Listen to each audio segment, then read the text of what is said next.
on earth. But for nearly a year, brave Ukrainians, from army recruits to retired grandmothers, have exposed just how weak the Kremlin military really is. Because a leader who sends his soldiers into battle with almost no food is weak. An army that gives its recruits instructions to use their weapons taken from Wikipedia is weak. Generals using maps from the 1960s to fight a war in 2022 are weak. Nothing underscores Putin's weakness more than his reliance on the Wagner group of mercenaries, a group that Putin's chef, a former convict, a man sanctioned by the United States, leads like a paramilitary death squad, a group recruiting violent criminals from Russian prisons and sending them into battle as cannon fodder. Human Rights Watch documented one incident in the Central Africa Republic where Wagner mercenaries stopped a group of unarmed men at a roadblock. As the witness began to pray out loud, the Russians forced the men to kneel, and one by one, they shot them in the head. These aren't just criminals, they are war criminals. And they are leading the fight in Ukraine today for Putin because Putin is failing spectacularly.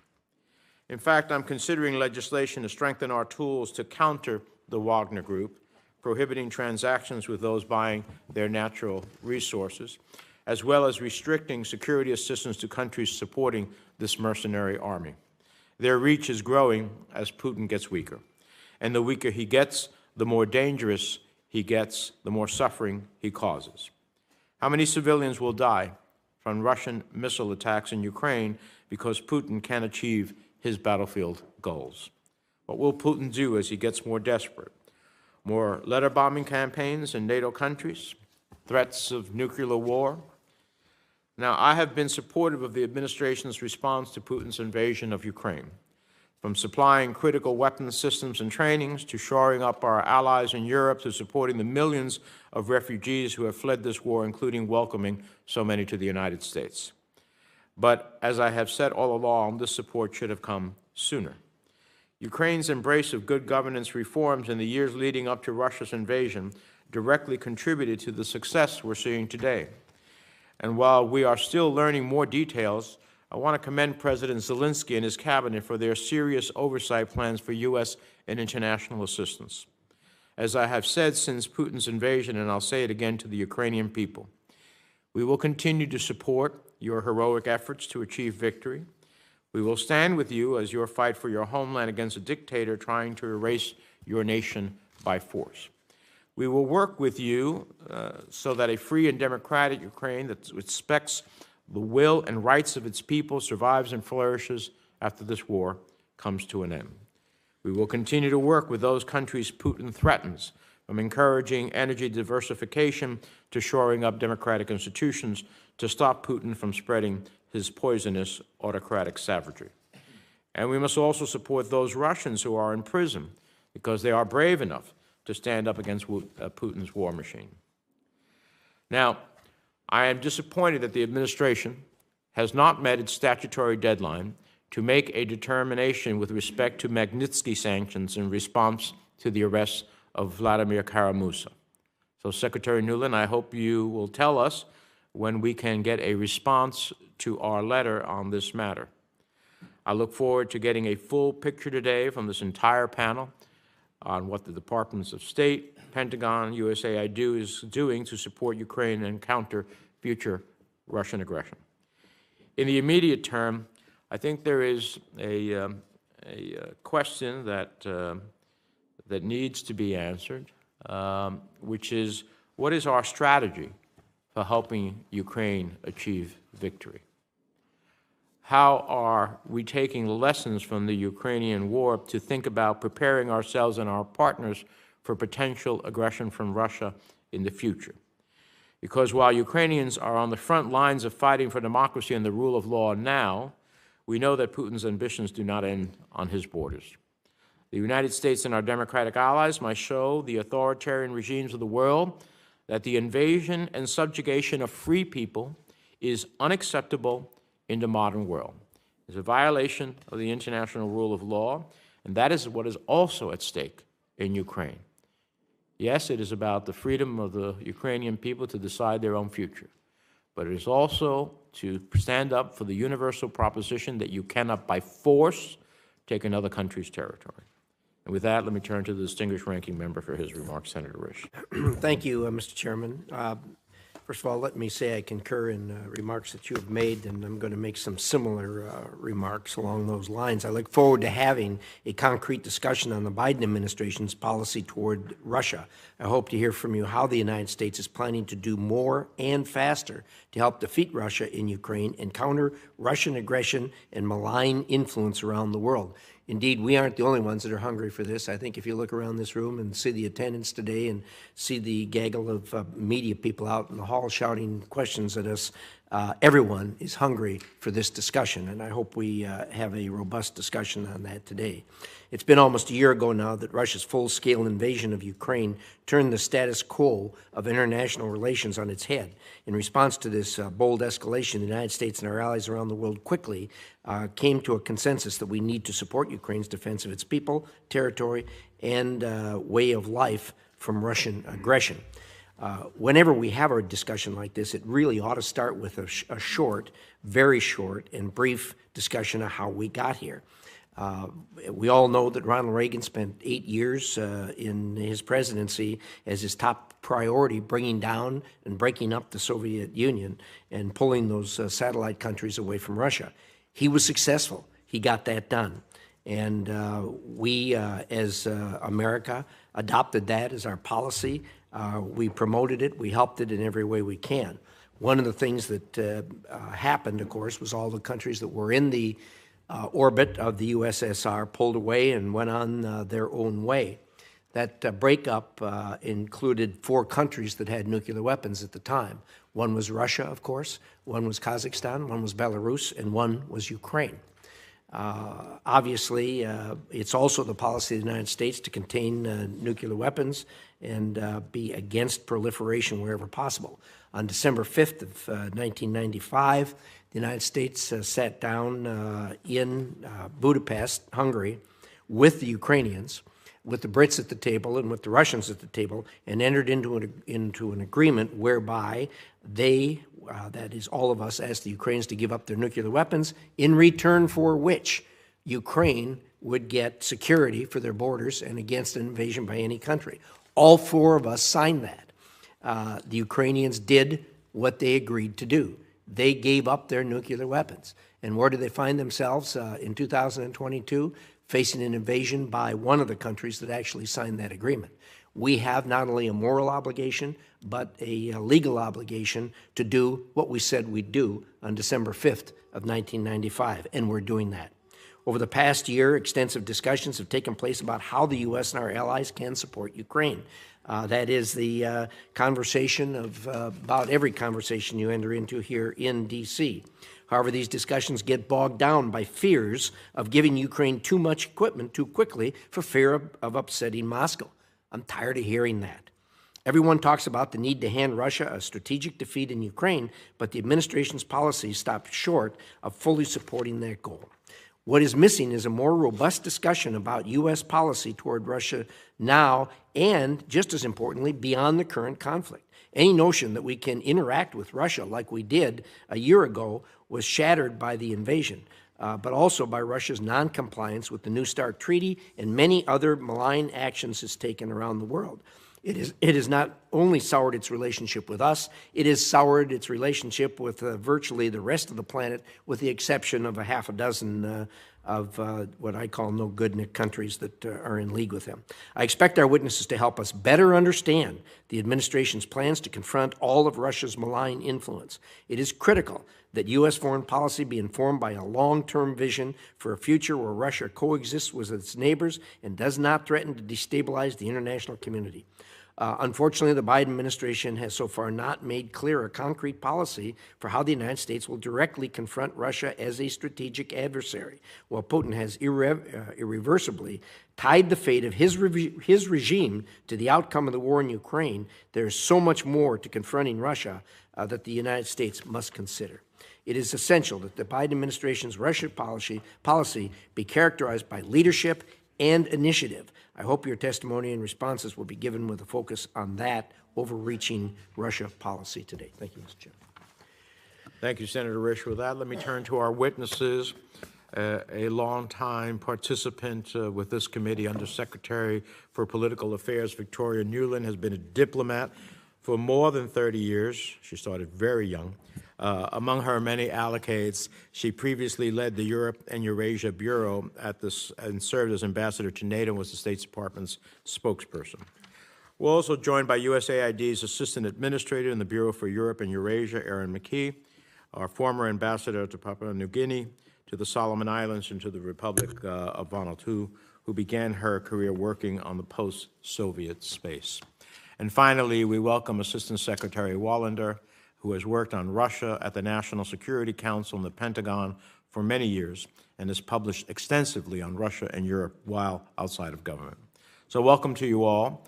Your full statements will be included in the record without objection. I'd ask you that you try to summarize your statements in about 5 minutes or so that members of the committee can have a conversation with you. With that, Madam Secretary, you're recognized. Thank you, Mr. Chairman. Thank you, Ranking Member Risch, distinguished members of this committee. It's an honor for all of us to join you for this first hearing of the new Congress. It's also appropriate that we're meeting on Ukraine as we approach the one-year anniversary, as you both said. First, let me thank this committee, the entire Congress, for your continued strong bipartisan support for Ukraine's battle for its sovereignty, indeed its very right to exist. The more than $45 billion in supplemental funding for security, economic, humanitarian support that you approved in December for FY23 confirms for every Ukrainian fighter, medic, teacher, and electricity technician that America stands with them. And we stand with them in saying no to a vicious autocrat trying to redraw the maps of their country by force, and no to any others around the world with similar ambitions. Because Ukraine's fight, as you have both said, is about so much more than Ukraine. It is about the world that our children and our grandchildren will inherit. Since I last sat before this committee in September, Ukraine has regained control of large swaths of its territory in Kherson and in Kharkiv with strong U.S. and international support. It has held the line so far in Bakhmut, albeit at very high costs, but taken losses in the surrounding towns in Soledar. It has valiantly withstood Putin's latest barbaric tactic, waves of drone and missile attacks on its heating, electricity, and water infrastructure, and with your help has begun to build back and modernize its systems. As you know, there was another vicious attack in 4 cities last night, taking out heat and electricity for millions of Ukrainians. Ukraine is already building that back. And Ukraine has also put forward a set of principles for a just and sustainable peace and challenged Russia to engage meaningfully around that framework. And in just the last 2 weeks, in addition to last night, it has grieved the losses of so many more innocents. Russian missiles destroyed an apartment in Dnipro, and as you know, Ukraine lost senior members of its government in a tragic helicopter crash. Ukraine's fight must and will continue because, as my boss, Secretary Blinken, has said so often, if Russia stops fighting, this war ends today. But if Ukraine stops fighting, Ukraine ends. That's also the message that all of you heard from President Zelensky when he made his historic visit to the Oval Office on December 21st and also addressed the joint session of Congress. As Putin continues to pour pain on Ukraine, Ukraine is fighting back with our support. As Assistant Secretary McKee and Assistant Secretary Wallander will outline in more detail, we and our allies are working with Ukraine now to get them the training, the equipment, and the support they need to defend themselves and to make another concerted effort this spring to push back Russian forces. This includes providing the Patriot air defenses, counter-drone systems, Abrams main battle tanks, Bradley infantry fighting vehicles, Stryker, artillery, and ammunition. We and our partners are also speeding equipment and spare parts to Ukraine to rebuild and harden its critical infrastructure, including a gas turbine provided by AID just yesterday that's the size of a tennis court. We're also providing budget support, economic and humanitarian assistance, and supporting those collecting evidence of Russia's atrocities and crimes so there can be full accountability. Throughout this, the administration remains laser-focused on ensuring that no aid or weapons are diverted. We have plumped up our embassy staff in Kyiv for technical oversight. We are also working with the World Bank, with Deloitte, and with a team of U.S. government auditors who are in Kyiv this week, in fact. And we continue to support essential reform and anti-corruption measures by the Ukrainian government across the country. Ukraine must not simply survive this war, it must emerge stronger, cleaner, more democratic, more European. That's what Ukraine's patriots are fighting for. That is also central to the support that the United States and our international partners provide. President Zelensky's decision this week to fire and accept the resignations of officials suspected of corruption sends a strong signal of Ukraine's own resolve in this regard. In the meantime, our coalition of support for Ukraine remains amazingly strong. In total, more than 50 partner nations have committed tens of billions of dollars in military, economic, humanitarian support and taken in millions of refugees. We've also worked, as you know, on the Black Sea grain deal, 17 million metric tons liberated from Port of Odessa, and we've helped Europe reduce its dependence on Russian fossil fuel, more than doubling our own LNG exports to the continent, and we've imposed far-reaching sanctions and a global price cap on Russian oil to reduce revenues for Putin's vicious war machine without destabilizing energy markets. Yeah. None of this, none of what we've seen would have been in Ukraine over the past year, would have been possible without daily acts of heroism by tens of millions of Ukrainians in all walks of life. But it's also true that much of it would have been impossible without the continued support of the Congress and the American people. President Biden has pledged that the U.S. will support Ukraine for as long as it takes, and we are grateful for the partnership that we have with you in meeting this commitment because it's in our own national interests. We look forward to taking your questions. All right, it seems like the part of the Wagner Group is trying to interfere with our hearing here. So we will, it seems like it may have stopped, so that's good. All right. Administrator McKee. Thank you, Chairman Menendez, Ranking Member Risch, distinguished members of this committee. I deeply appreciate the opportunity to testify about USAID's work to support the people of Ukraine and our wider efforts to counter Russian aggression throughout Europe and Eurasia. I also have to thank you for passing the 4 supplemental appropriations bills that allow the United States to present such a strong, united front in assisting Ukraine. Today, as we've noted, marks 335 days of the Kremlin's senseless, brutal war on Ukraine. Close to 8 million Ukrainians are now refugees. 5.9 million Ukrainians are internally displaced. Some 430 children have been killed, and USAID partners have documented over 20,000 instances of alleged war crimes and human rights abuses. Putin's unjustified war continues to cause catastrophic loss of life and has undermined the security of Europe and the global economy. And yet, Putin drastically underestimated the Ukrainian people. The government of Ukraine still stands strong and capable. The Ukrainian people demonstrate daily heroism and bravery. Communities emerging from occupation exemplify this resilience despite the horror that they have endured. At USAID, we are proud to stand beside the Ukrainian people in their fight for freedom. Foreign assistance is a critical tool to realize the United States' goals of helping Ukraine win its war for survival and achieve a lasting victory as a free, prosperous, independent country with a path towards EU accession.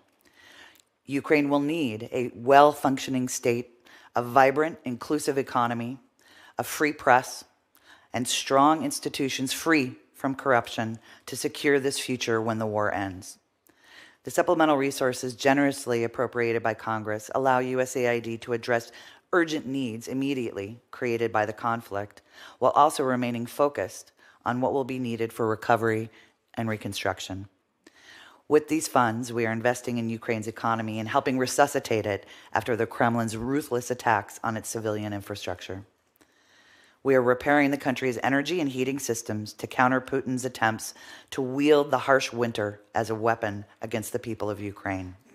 We are protecting public health from the deadly consequences of Russia's war and support Ukraine's health system to restore services while at the same time advancing progress on critical reforms.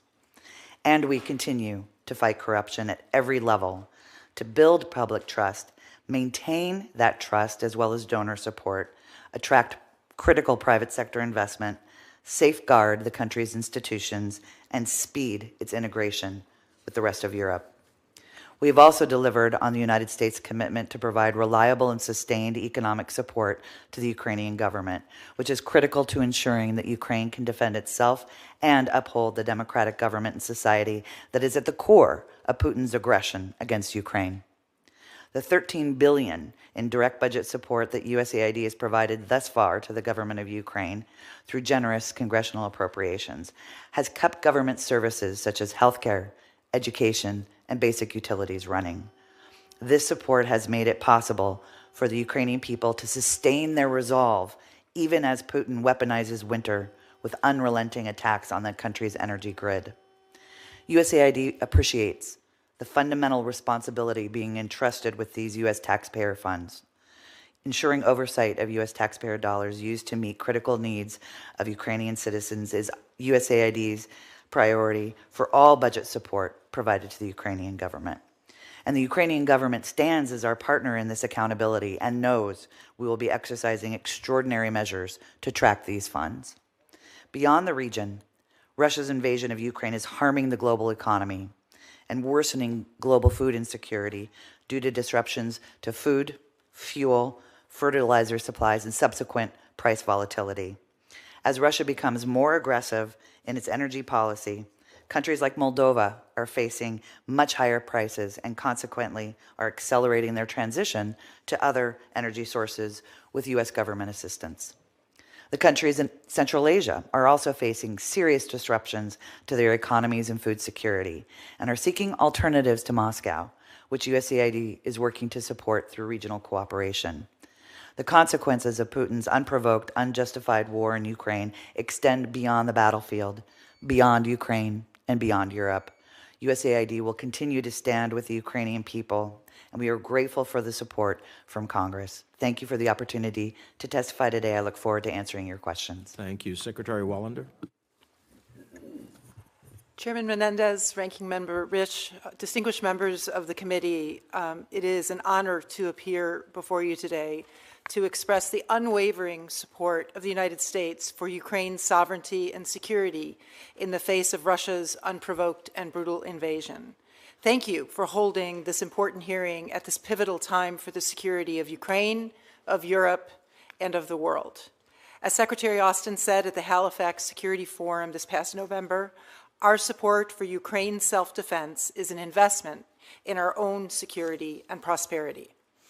What happens in the coming months may prove decisive, and we are focused on providing Ukraine with the military capabilities it needs to defend its people and its territory. We are doing this in close cooperation with our allies and partners.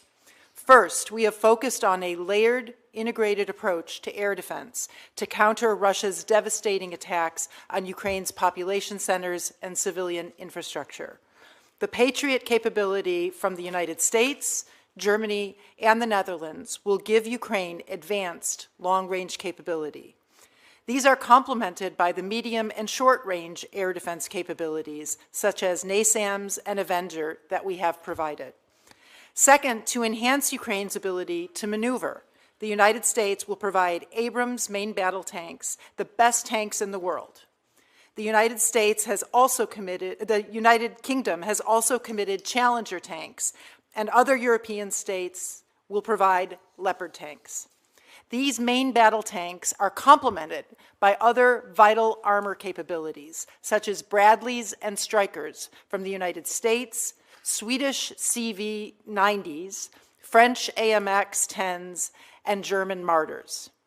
Third, we have expanded U.S.-led collective training to enable the Ukrainians to integrate fires and maneuver. Our training will complement the specialized training conducted by the United States, the European Union, and our allies. And finally, we continue to work with allies and partners to deliver a steady flow of artillery rounds and other ammunition so Ukraine can sustain its fight. Russia has discovered that the United States and our allies and partners are serious about supporting Ukraine for the long haul. Our assistance to Ukraine is possible thanks to bipartisan support from Congress. The Department of Defense appreciates the most recent Additional Supplemental Appropriations Act, which provided presidential drawdown authority, funding for the military services to replace items sent to Ukraine, and funding for the Ukraine Security Assistance Initiative, or USAI. Presidential drawdown allows us to get Ukraine critical capabilities quickly. USAI allows us to contract with industry for new and innovative solutions while building Ukraine's longer-term defense. We are also ramping up defense industrial base production of critical munitions and equipment, doubling or, in some cases, tripling capacity. Even as we focus on getting Ukraine what it needs, we have always prioritized accountability, and Ukraine has too. We have adapted our accountability practices for the combat environment to address the risk of illicit diversion using mechanisms that go above and beyond our standard practices. The U.S. government has not seen credible evidence of any diversion of U.S.-provided weapons outside of Ukraine. Instead, we see Ukraine's frontline units effectively employing security assistance every day on the battlefield. Nearly a year ago, Russia launched its brutal invasion to destroy Ukraine as a free and sovereign nation, threatening European security and transatlantic unity. Today, NATO is stronger, Europe is investing in its own security at record rates, and the incredible people and armed forces of Ukraine remain unbowed and unbroken. This war has demonstrated that aggression is not worth the price paid by the aggressor. That is a lesson that should reverberate around the world, including among autocratic leaders everywhere. As Secretary Austin has said, free people always refuse to replace an open order of rules and rights with one dictated by force and fear. We are determined to support Ukraine's fight against tyranny and oppression, and in doing so, to defend the American interests and values that are so clearly at stake.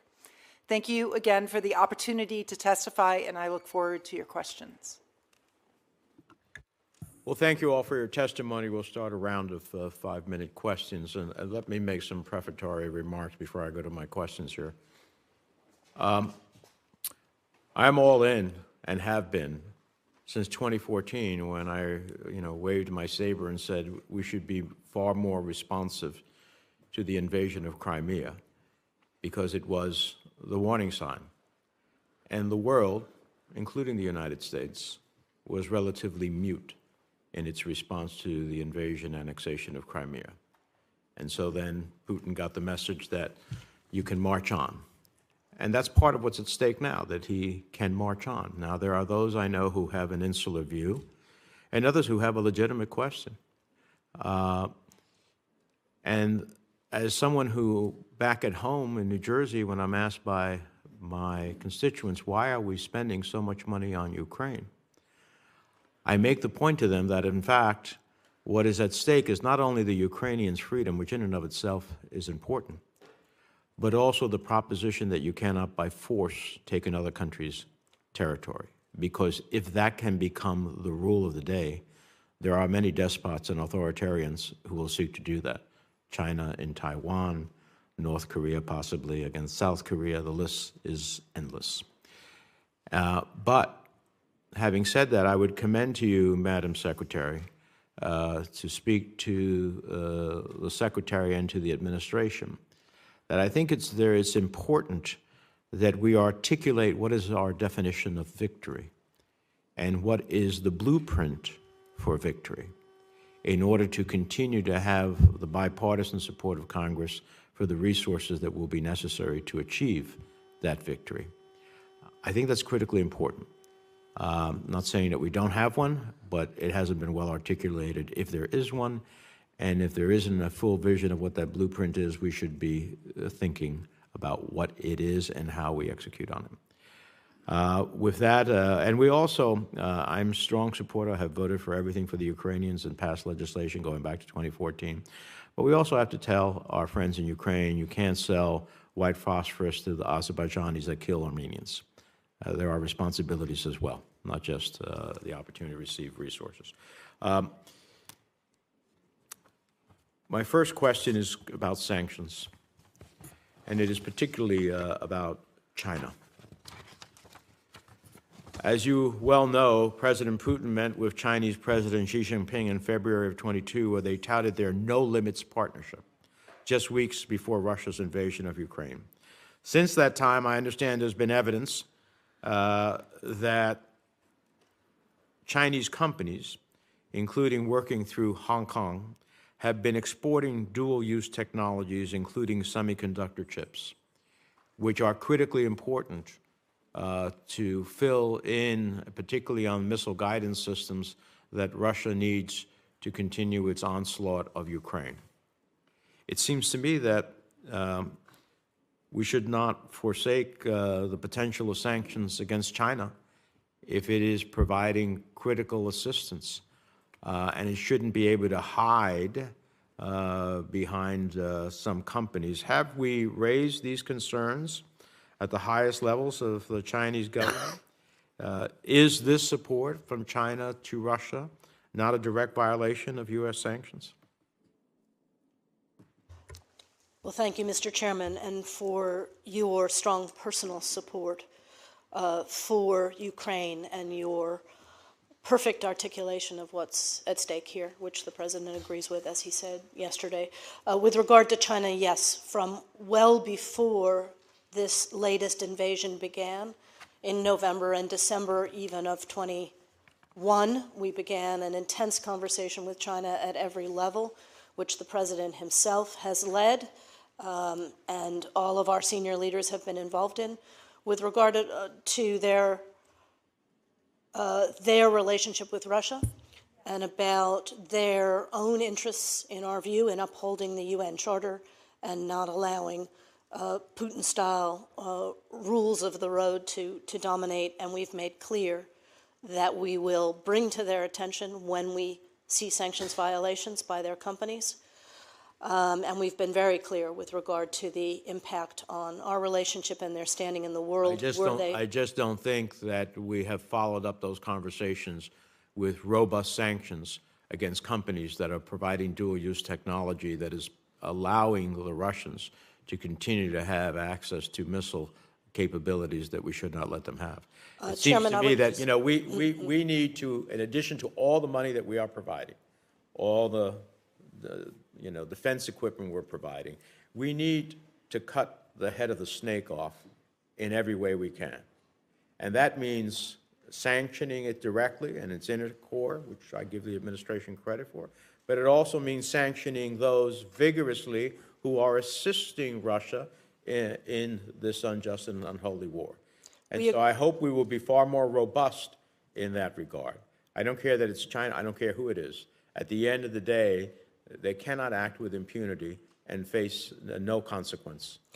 We agree with that, Chairman, and we have a new set of sanctions out today, which I think you will see some of the things that you've been calling for. I look forward to that. Particularly with regard to... I don't know if you're familiar directly with what I mentioned in my opening statement about the Magnitsky letter on Vladimir Kara-Murza. It is past the time statutorily to get an answer. I see no reason why, in fact, we cannot in essence, have sanctions against someone who's one of Russia's biggest critics, Putin's biggest critics, not Russia's biggest critic, Putin's biggest critics, and is jailed as a result of it, we should make it clear through Magnitsky sanctions. Senator Cardin's been the author of that law. This is an example of what it was meant to use. And so could you get us an answer, please? We're not only going to get you an answer, we're going to get you Magnitsky sanctions in very short order. Bravo, bravo, bravo. All right, now, lastly, what are we doing as it relates to the need for some of us went to The Hague earlier last year to press the case on sanctions and prosecutions against those who are committing war crimes. There must be accountability, and accountability without prosecutions is not accountability. Are we focused on that as well? We are, Chairman. We have a G7 working group of lawyers as well as the group of G7 political directors that I'm involved in looking at various models of accountability. There are 3 or 4 under consideration. I think we'll have more to say about that as we approach the anniversary in terms of the actual setting up of judicial proceedings. But in the meantime, and Aaron can speak to this in more detail, we are involved in supporting all kinds of accountability mechanisms on the ground in Ukraine, everything from collecting evidence to supporting the cataloging of atrocities, et cetera. And we're working with the Ukrainians on some interim measures of registries of attack, et cetera, that could be used for future accountability. I don't know if Erin has anything she wants to add there. Thank you, Senator. We are working very closely on the ground through our human rights and access to justice centers that have a network throughout Ukraine, over 22 locations, to gather and document the evidence for such time to be able to, as you said, prosecute and hold accountable those actions inside Ukraine. So we aren't waiting for the determination for that process to be set up, but preparing all we can so that when it is in place, swift and appropriate due process can be made and the evidence is available. The earlier that possible prosecutions are prosecuted and successfully done will send a chilling effect to those who think they can act with impunity. Senator Risch. Thank you, Mr. Chairman. Secretary Nuland, you said there are going to be new sanctions out today. Who are those going to be against? Who are the targets of those sanctions? Ranking Member Risch, there are more than 40 sanctions coming out. They may actually have been published at about 10:30. The vast majority of them are against Prigozhin and the Wagner Group in Africa. There are also sanctions against Putin's cronies, against those who provide material support to Russia's military-industrial complex.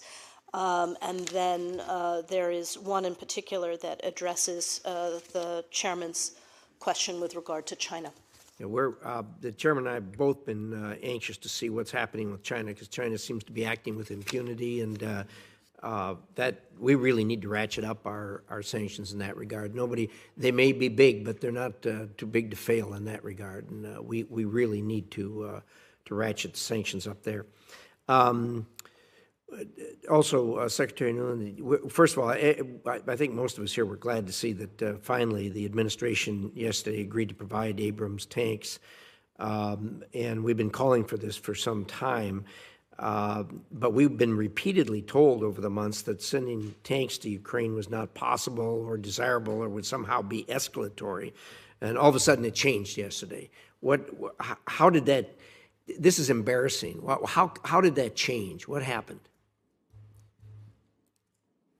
Well, I'm going to let Assistant Secretary Wallner talk about the internal discussion inside the Pentagon. What I will say to you, Ranking Member, is that Abrams, as you know, are very sophisticated tanks and they require significant training. So even as we approved them yesterday, it's going to take some time to get them to the battlefield. So this is not something that's going to appear in time for the spring offensive. What is Which, most which needed? brings it, which underscores what I said. You know, we've been asking for this for 6 months. Had you started 6 months ago, they'd be all ready for the spring offensive. So what happened here? Who's to blame for this? You know, I think at every stage of this, we have looked at what the Ukrainians have needed, what they've been requesting. There was a period in the fall where they were capturing a huge number of Russian tanks on the battlefield, which they were able to use successfully in the Kherson and Kharkiv offensive, but now they need more, and so we are responding. Well, it didn't answer the question, but I guess we're not going to get an answer to that question. But I got to tell you, it's all through this thing we've been pressing the administration to do things, and usually they do the right thing, but it takes forever to get there. And as a result of that, there's a great loss on the battlefield and lives lost in the meantime. So I want to underscore that the administration truly needs to act more rapidly. That brings us, Secretary Walter, to the Stryker combat vehicles. As we all know, there's different versions of the Stryker vehicles, and one of the things that the Ukraine's been asking for is the Strykers that are equipped with the cannons that are comparable to those found on tanks. But the administration's declining to give them those. They're giving them something with only machine guns and no heavy weapons, and they're really not much more than an armored taxicab. What's going on there? Can we expect a reversal of that, hopefully, in the near future? Senator, I do not have information on the specific variant of Stryker vehicles, APCs, as you refer to. What I will say is that You do know that they're not going to. They've decided, or at least they're telling us, they're not going to give them the ones with the cannons that are found on the tanks. I would need to validate that, Senator.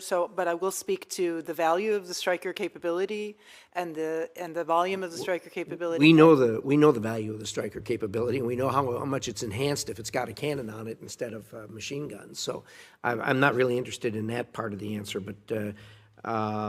Again, I would urge you, and I suppose the way things go, eventually they'll do it, but they need to do it, and they really need to do it rapidly.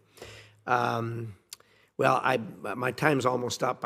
At some point in time, we need to have a really good discussion of what's going to happen when this is over. It will be over at some point in time. Either the Russians will quit fighting, the Ukrainians will quit fighting. Neither one of them are near that point at this point. But what's going to happen in the future?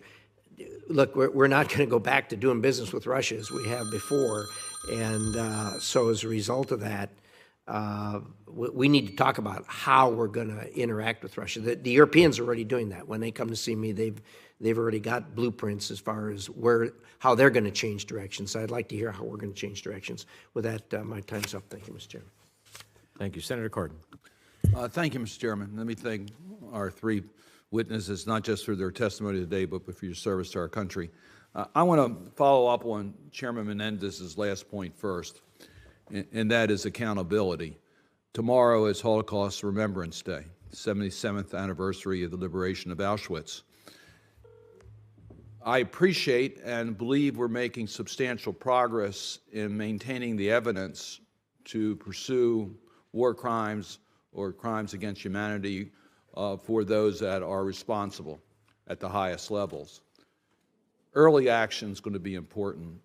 Is there any hope that we could move forward with some recognized international mechanism that could start the process so that it's known internationally that accountability is going to be part of the resolution of this conflict? So, Senator Cardin, as I said, we're working hard on this with our G7 partners and with Ukraine. What we want to do is... I understand you're working on gathering the evidence. No, like also on which of the various models for So what's the pursuing timing justice. on that?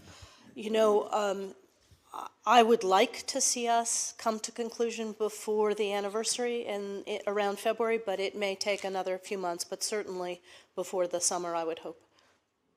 And I would also note that when I was out with the Secretary in Kyiv in September, we went to Irpin to see one of the towns that had been decimated by Russian missiles, and we met with some of the non-governmental organizations that AID is supporting who were minutely gathering evidence and plotting it. So No, I appreciate the Yes. fact I've been actually briefed on some of the evidence that's actually been obtained. Yep. It's My concern is, will we have a mechanism that will allow the international community to observe that accountability is actually being pursued? Such as like the Nuremberg trials after World War II. Are we going to have some mechanism like that? If I understand your answer, we should know that in the next couple of months. That is our aspiration, and, in another setting, I can brief you on the various options we're considering. I appreciate that. I'll pursue that. You've mentioned the Wagner, we've all mentioned the Wagner Group several times, and as I understand, there will be some additional sanctions in regards to those involved in the Wagner Group. You have taken certain steps to designate them as an international criminal group. You haven't designated them as a foreign terrorist organization. Why not, and what else can we do? Because this is not only a threat to what's going on in Ukraine, this is a global threat. What else can we do to show that we are doing everything we can to protect against the growth of this type of an organization? We went, Senator, with the transnational criminal organization designation because it better suits the way Wagner operates, particularly what it's doing in Africa, that they are in this for their own material gain and for power and for ripping off the wealth of states, particularly in Africa. So in addition to sanctioning the main entities, we are now working on the sanctions today go to some of those supporting entities of Wagner, those they do business with. We're also looking at gold and other main sources of revenue for the Wagner team. As you know, they have access to gold mines in Mali and in Central African Republic. They are seeking more of that, and that directly funds the combat that they are engaged in Ukraine. So we're working on some of those measures. And we're working with African governments and encouraging those who've gotten in bed with Wagner to rethink and trying to strengthen those who are under threat of Wagner now. Do you need any further guidance or support by congressional action? Not at this moment, but as we pursue the drying up of the financial network of Wagner, we may come back to you if we may. And then, as you know, in another setting, we can talk about some of the other activities that we are involved with. Thank you. I want to just mention one point in regards to USAID. I understand you are now using some of the U.S.-Russia Investment Fund dollars have been successfully rededicated to help Ukraine. Can you just give us a quick status on the use of those funds? Thank you, Senator. Yes, it was, I think, with your help and bipartisan support, we were able to unlock those funds that have been frozen, frankly, for 15 years. And we are providing the vast majority of those reflows that have been frozen to WINISEF, which is the Western or newly independent states enterprise fund, to stimulate and support small and medium enterprise growth and activity and access to finance and credit in Ukraine and Moldova, which is part of their mandate. And the conclusion of the modifications to the various instruments was done right before the holidays, and we are rolling ahead now with identifying those opportunities. I need to note that WINISEF did not stop working inside Ukraine at the start of the war, or the second invasion, and immediately mobilized their team, their network, and their clients to relocate and stay in business, which was vital to continue to help provide both livelihoods and income as well as revenue to the government of Ukraine. Just please keep us informed as to how those funds are being utilized. We appreciate it. Absolutely. Thank you. Senator Paul. It has been argued that all we need is more sanctions, and there is an argument that sanctions have value, but it's the unwinding and the leverage of removing sanctions that actually accomplishes something, not adding more sanctions. In fact, Ms. Nuland, when you went to Moscow in October of 2021, you were only allowed to go because there was a negotiation in advance of that where we agreed to take sanctions off of a Russian individual, and Russia agreed in tandem to take sanctions off of you. I've had this discussion for quite a while. We have sanctions on 25 members of the Duma, mostly for political reasons, because they've politically spoken out against U.S. interests, but they are, of course, Russians. they also in turn sanction us as well. So 25, 30 members of Congress are sanctioned as well. Do you favor or oppose some sort of arrangement similar to your arrangement where sanction removal was traded to enhance diplomacy? Do you favor that for legislative sanctions on individuals? Senator Paul, in the context of a Russian decision to negotiate seriously and withdraw its forces from Ukraine and return territory, I would certainly favor, and I believe Secretary Blinken would also favor, I don't think context. hardly taking off sanctions on a member of the Duma is going to be traded for the end of the war. I mean, I wish it were that easy. What I'm talking about is allowing members of their Duma, many of whom may be favorable to our country, to travel to our country, and vice versa. I'm talking about diplomatic legislative exchange. I'm not talking about trading it for peace. I'm sure that would be great, but I don't think that's really on the table, trading, removing sanctions on Senator Risch for peace. I wish that were important enough, but I don't know that that's going to happen. But that's what I'm talking about. I'm talking about very small, incremental removal of sanctions on legislative members in exchange for them doing the same. Senator, all of the members of the Duma on whom we have sanctions are people who have supported Russia's war, the annexation of Crimea, et cetera. That would be about 90% of the people of Russia. I mean, it probably would be 90% of the Duma. We only have sanctions on 25 or 30, but I would venture to say every member of the Duma probably supports Crimea. I'm not saying it's right. I'm just saying this is their perspective. And if we were going to sanction people for their belief in, their sort of nationalist version of the world, then we won't have any discussion between people or any legislative exchange. Senator, I would say that if it is in U.S. interest for there to be conversations with Russians, we should look hard at what can be done to facilitate those. I would argue that it is. There's been a great deal of discussion about prosecutions. Let's drag people to The Hague. Let's have some prosecutions. Would Putin be one of those targets? Senator, he is certainly guilty of prosecuting war crimes. He's certainly the leader of this illegal aggression. As I said, so it sounds like the administration would favor taking him to The Hague. As I said to Senator Cardin, we are now looking with our allies and partners and the Ukrainians at the appropriate judicial mechanism, and that would indicate the scope of what would be covered. If you're really thinking ultimately that there might be a peaceful settlement that doesn't involve unconditional surrender by the Russians or vice versa by the Ukrainians, you might at least put some thought into the fact that saying that he's guilty of war crimes and that it's a possibility he's going to The Hague, that it may make any kind of settlement, peaceful settlement, or someone who is fighting a war less likely to prosecute a peace or to engage in peace talks if he thinks, if there's peace, we're going to The Hague, that there's going to be prosecutions. I'm not saying one way or another on the facts of whether there are war crimes. I'm just saying that if you say the leader of somebody in a war that you'd like to ultimately resolve is guilty of these things, I think it makes it very much less likely. I think it's a careless remark, and it's a remark that doesn't really think fully through the ramifications of what you say. Because when you say that, I think you're basically saying this war is going to go on forever.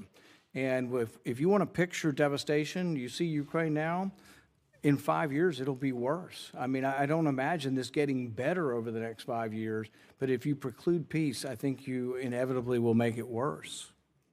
Senator, if I may, I've spent my life at the State Department. We never preclude peace. That's what we're about.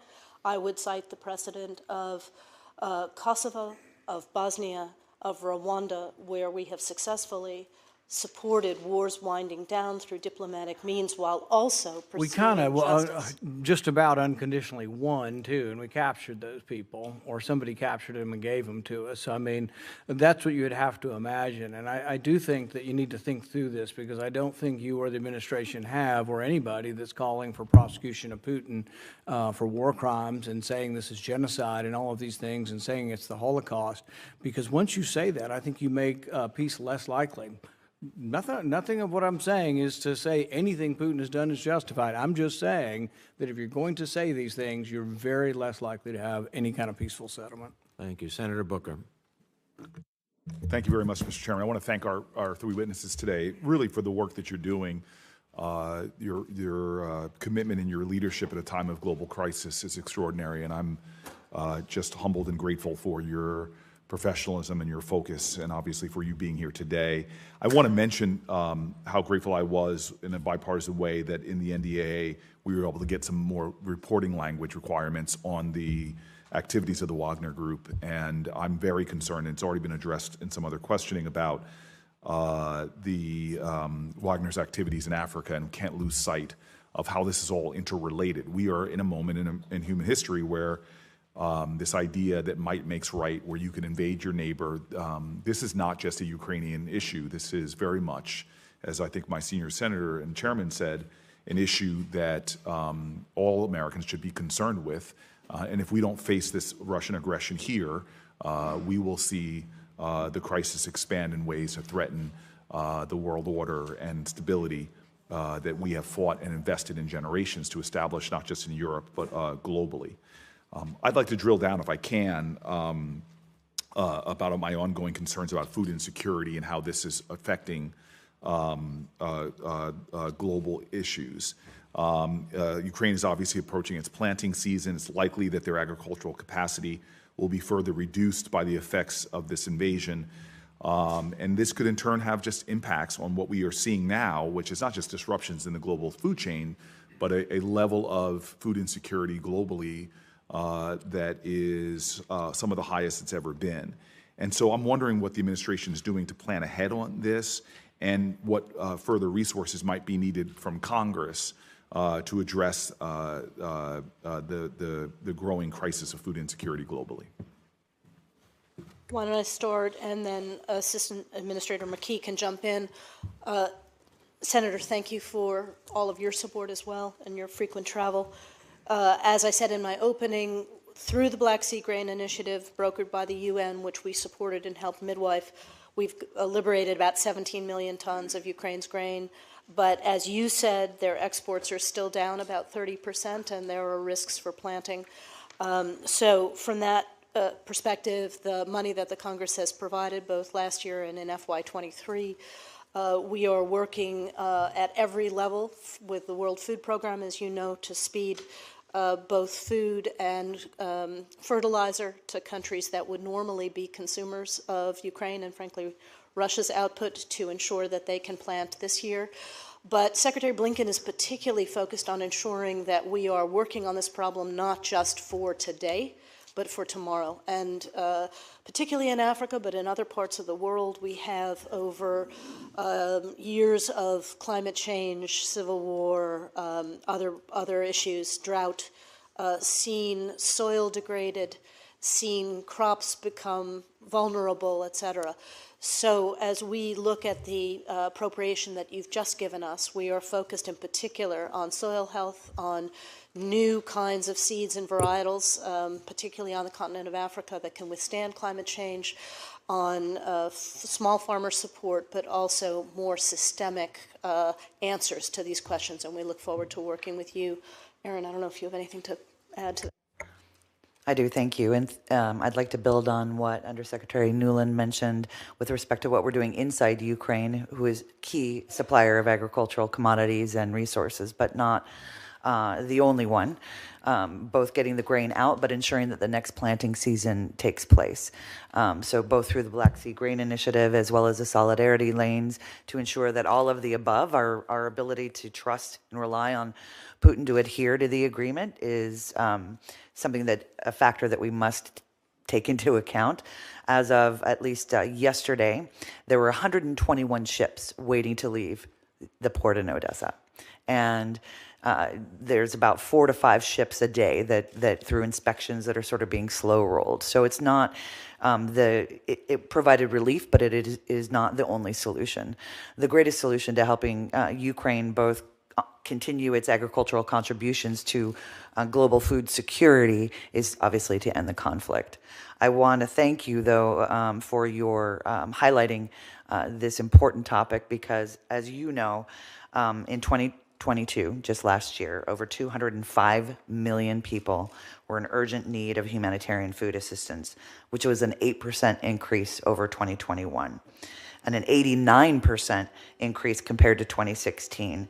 So the global food security crisis that we're seeing today, created by climate change, the impacts of supply chain issues and everything, and compounded and exacerbated by Putin's unjust war, are resulting in a crisis that we haven't seen at least in my lifetime. And I just want to add, as I conclude, Russia is in this doing a lot on disinformation to try to hide its responsibility for this crisis and deflect responsibility. I think it's just really important, especially as I just met with many African leaders, that we make it clear that this is a crisis being caused by Putin's war of choice, war of aggression. So thank you.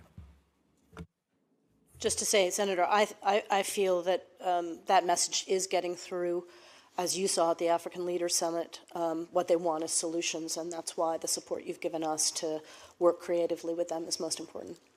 Senator Rounds. Thank you, Mr. Chairman.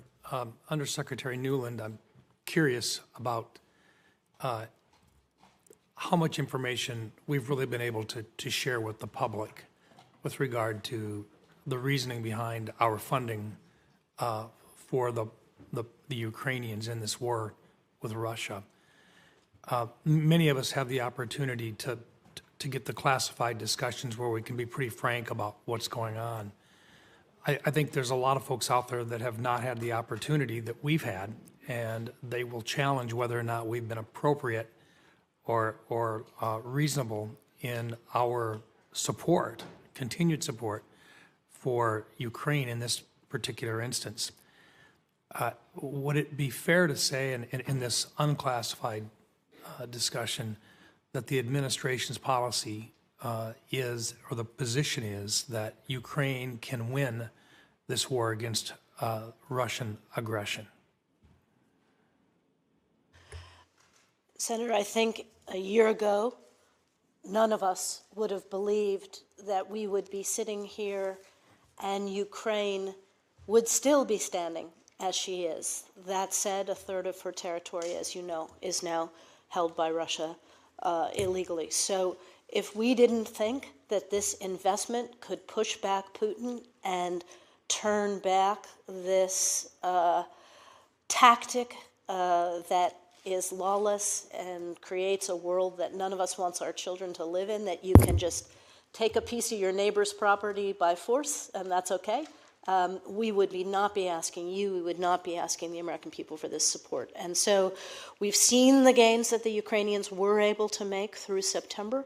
We are now, they want to push again very hard as the spring comes, and that is why you see these new forms of equipment that will help them, we believe, to push Russia back further this spring. So, in terms of the administration's position, our goal is one of, on the ground, seeing Ukraine regain lost land that Russia has taken in previous offensive moves. Is that a fair statement? That's a fair statement. So, longer term, would it be the position that we continue to fund Ukraine as long as Russia has those ill-gotten gains in their possession? Senator, I think we're going to have to ensure that Ukraine has the defenses, not only to continue to try to push Russia back, but to ensure that Putin can't reconstitute and come back. So, you know, one scenario one could see, and one that some think that the Russians favor, is a pause in this war now on these lines, because that would give Putin time to rest and refit and rebuild his own military. And as we saw between 2014 and 2022, he will just be back, and he will push further, and he will come not just for Ukraine, but for other countries around him. So that's why it has to end here. It may be semantics, but what we're really talking about is whether or not Ukraine can win this episode, this war. And part of what you're telling me is within the administration, it is a matter of taking back land from Russia and putting them in a position to where they will not be able to come back and attack again. And that suggests to me that we really do believe that Ukraine can win this war. Is that a fair statement? Or I'm trying to get you to either say, yes, we believe Ukraine can win the war, or we're not really making that statement. Do we believe that Ukraine can win the war? We believe that Ukraine can regain the sovereignty to survive and thrive, and it can push Russia back further, yes.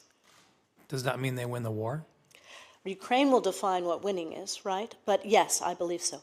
So the administration has a belief that if we continue to fund their needs, and those needs have yet to be defined, it is based upon what the current requests are. Do we know what the next requests are that would give them the ability to retake this land?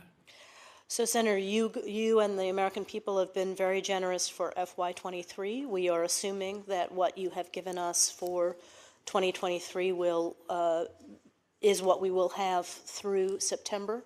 As we saw, you know, a year is an eternity in Ukraine, so we don't know where we will be What I'm in the getting at summer. is, I don't mean to be argumentative, but Yeah. it's one thing to say that we're going to put resources in. It's another thing to say that Ukraine has made requests that we have either responded to and said no to, or Ukraine is making requests that we are not going to respond to. We just did the Abrams tanks after a lot of foot dragging. Are there other items out there that are in the near future that we intend to expand on that we have simply not talked about yet? In this setting, I would simply say that we are working in particular now on speeding more air defenses, speeding more artillery, speeding more ammunition to the Ukrainians. You've given us the ability in the financing that we already have to do more between now and September. And we are working with the Ukrainians as they proceed with their battle plans to ensure that what we're giving meets the needs on the ground. Thank you. And, Mr. Chairman, I apologize for going over. I just simply think it's really important that the American people understand that this has not been a one step at a time without knowing the direction that we're trying to go, and that there really is a plan in place. And if not, there should be a plan in place with strategies in place to be ahead of the game rather than simply waiting for the next request in line. No, absolutely. And just understanding better what you were getting at, as you saw from August to the Kherson offensive in October, we worked intensively with the Ukrainians on the kinds of equipment and other kinds of support and training that they needed to mount that offensive. They did that, and now they have plans for a spring offensive, and that's what we're focused on, both in terms of training and equipment. I don't know if Assistant Secretary Wallner wants to add. My time has expired. Thank you, Mr. Chairman. Thank you. I know members understand that we recognize, we cross back and forth, and we recognize members who were present at the time of the beginning of the hearing. So I know some members have waited, others have come back, but I just want to remind everybody of the rules. Senator Van Hollen. Thank you. Thank you, Mr. Chairman. Thank all of you for your testimony and for your service. Undersecretary Nuland, thank you and the team for all you've been doing to support the people of Ukraine, both on the military front, the political front, and the economic front. My question relates to sanctions, because I think we put in place early on important sanctions on the Russian economy. Those include both financial sanctions, but also export controls. And I think, especially on the export control side, as time goes on, we've seen that they've had teeth. The Russians are trying to cast about the world, trying to get parts for infrastructure and military. We also, of course, as you mentioned in your testimony, put in place an oil price cap. And I do want to focus on that for a moment, because despite our sanctions, the reality is because of Russian oil exports, they continue to reap an awful lot of revenue to support their war machine. And I think the price cap on oil was an important innovation. But I guess my question is, what impact have we seen? Because as I see it, I see some reduction in the price people are paying for Russian oil, but I want to know if Russians are making up for it on volume. India, as you know, has been importing an awful lot of Russian oil. I just saw the other day Pakistan decided to enter into a long-term oil purchase agreement with Russia. Other countries around the world are looking for cheaper oil. Are they making, in terms of Russian revenue from oil, what is your projection as to both the impact of our sanctions and what we can expect it to be over the next, the remainder of the year? Well, thank you, Senator Van Hollen. I think one of the success stories of this campaign with our allies is that Europe, which was heavily dependent on Russian oil, is now gone to zero, and that the U.S. has successfully been able to support them in that, as well as increasing our own LNG exports to Europe some 68%. So the oil price cap, which was a new tool of diplomacy, of financial diplomacy, which some folks were skeptical of, has been extremely successful. As you probably know, the price of Russian crude was over $100 a barrel before the price cap, and it's now trading at around 40 per barrel as of January 9th. So even if Russia is pumping more to India and other countries, the profit margin that they're making on it is less. I frankly don't have in front of me the total numbers, but if we had not instituted the price cap along with our allies and partners, the revenues would have been off the charts. So, and countries like India that need the oil but don't want to fund the fuel machine, the war machine, have a better option. Sure. Look, I'm going to go from this hearing to a meeting with the Deputy Secretary of the Treasury, who's been very involved, as you know, in this, and try to get a full readout. But there's no doubt there's progress on the price of Russian oil, and I applaud the administration. That was an innovative approach. In terms of overall revenue coming into the Russian coffers, I think we need to be very watchful of that, because if the overall objective is to reduce the money coming in for the war machine, less profit the Russians make, good, but so long as they're making some profit and make up for the lost profit in volume on revenues, we haven't achieved our overall objective, at least in my view. I know there have been some questions about the Wagner Group, including in the Central African Republic. Reporting suggests Wagner is also very much in the mining business these days in Africa, and some of those proceeds can also help fund the war against Ukraine. Could you talk specifically about the situation in Burkina Faso? Because I think we're familiar on this committee with what happened in Mali.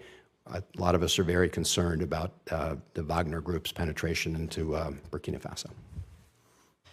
Senator, before you joined, I made reference to a new tranche of sanctions being announced today. They may already have been announced, which include a large number of Prigozhin and Wagner targets, and particularly Wagner targets in Africa, those who help facilitate his network there.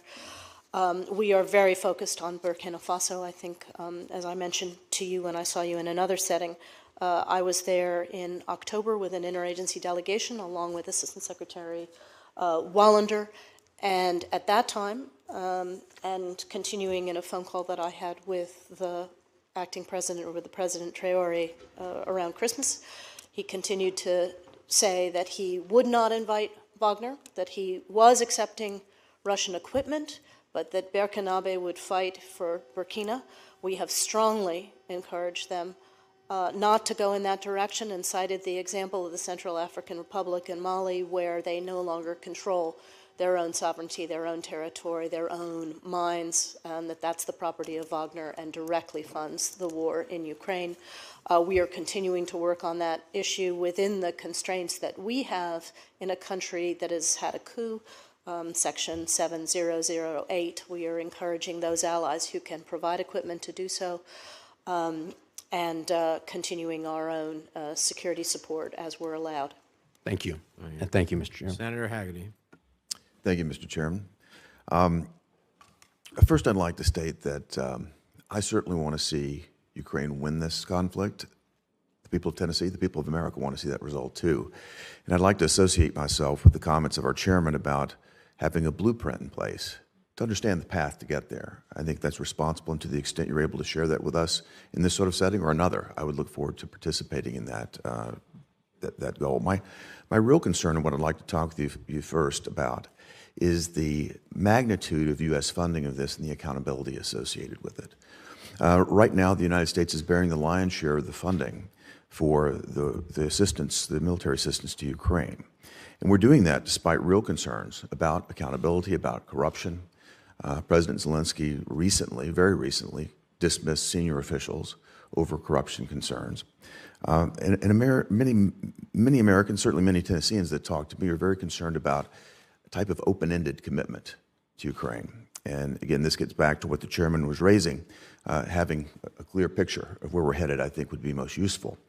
The other concern I hear about, though, greatly, is where the United States is relative to other European nations. Now, the countries that are most proximate to, the border countries, have really stepped up and punched above their weight when you look at the share of their defense spending versus their GDP. But you have other major economies in Europe that aren't pulling their weight.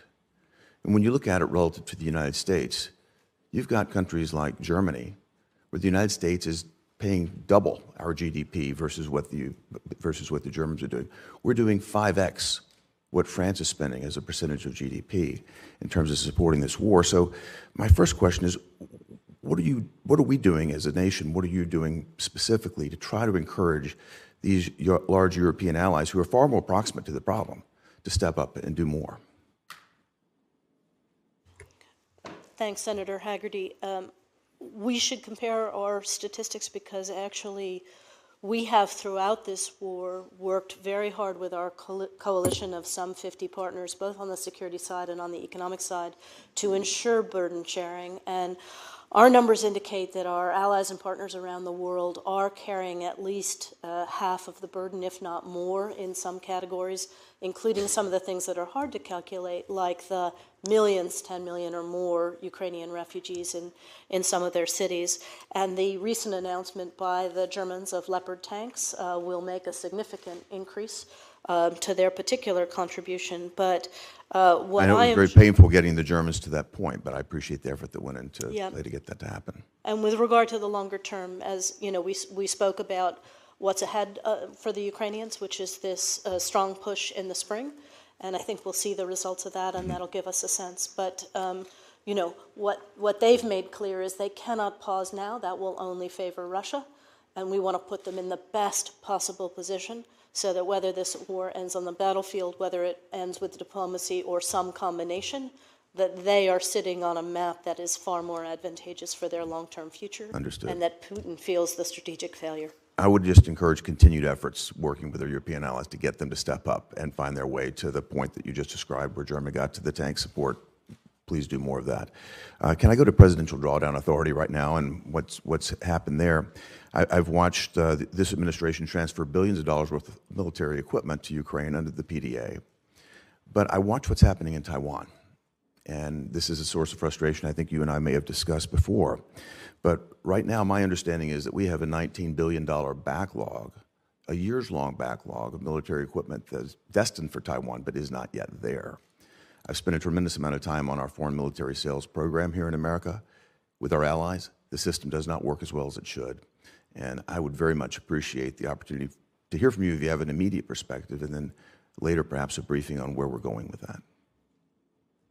Senator, I'd like to come back to you on the specifics of Taiwan backlog, and perhaps not in this setting, but we agree with you that even as we support Ukraine and push back Russia, we have to strengthen Taiwan's defenses, and we are engaged in that intensively with the Pentagon. Yeah, Secretary Wilder, any further comments on that? No, simply to agree that the Pentagon is focused on the acute fight and importance of supporting Ukraine, but at the same time is learning lessons for support of Taiwan and shares concern about supply chain issues and fulfilling of contracts, and has a focused working group led by the acquisition and sustainment portion of OSD to focus exactly on that. I'll have my team reach out and arrange an update in the appropriate setting to follow up on this. Thank you both. Thank you, you. Mr. Chairman. Senator Schatz. Thank you, Mr. Chairman. Thank you all for being here. I'll start with Secretary Wallander.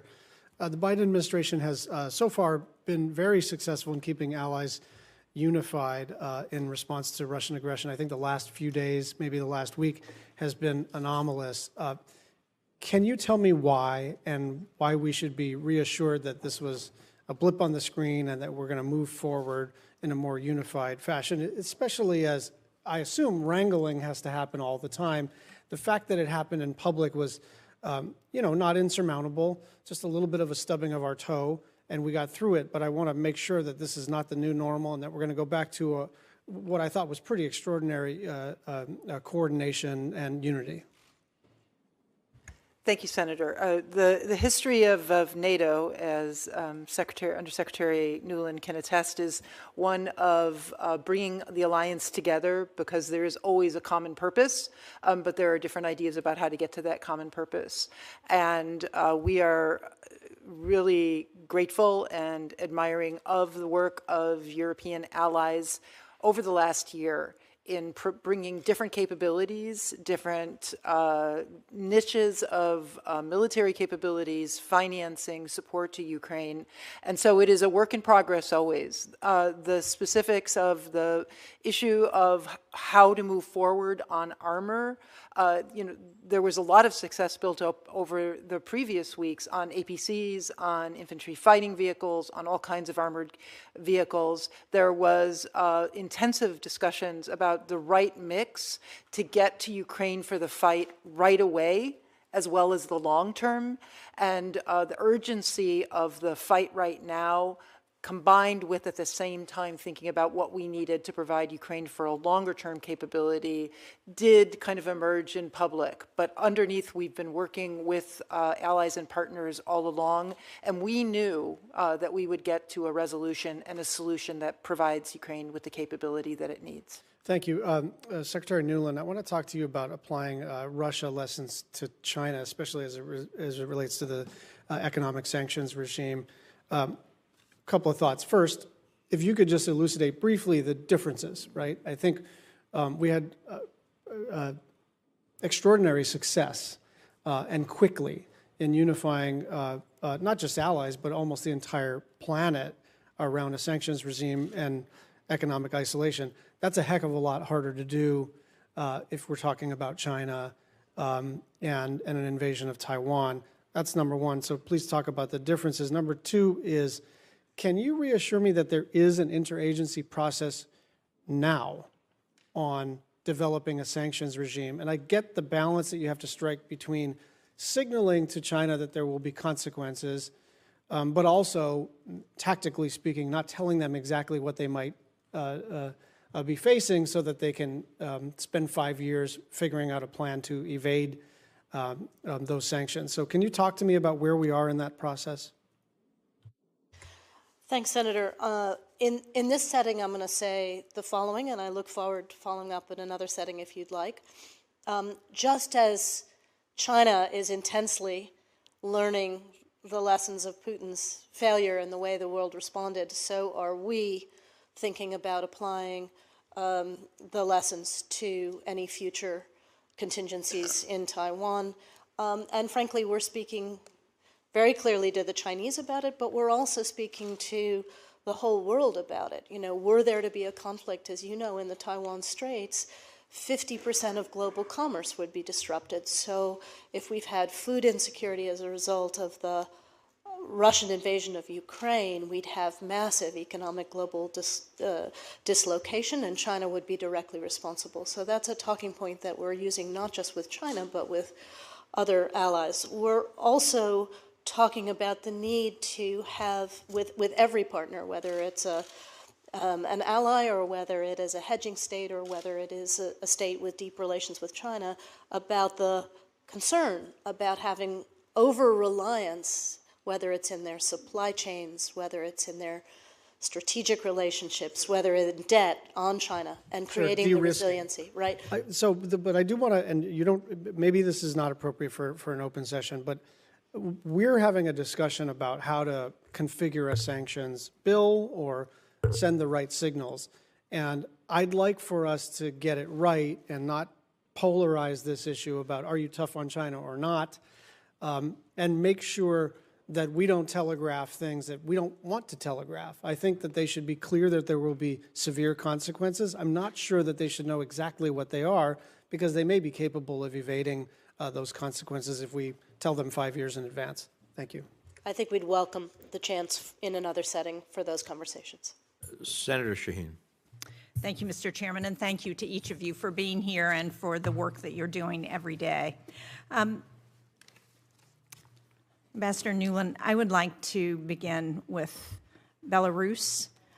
Last year, along with 3 other colleagues, we sent a bipartisan letter to Secretary Blinken about plans to nominate a special envoy to Belarus to succeed Julie Fisher.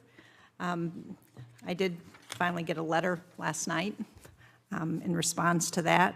And actually, Mr. Chairman, can I ask that we enter this letter into the record?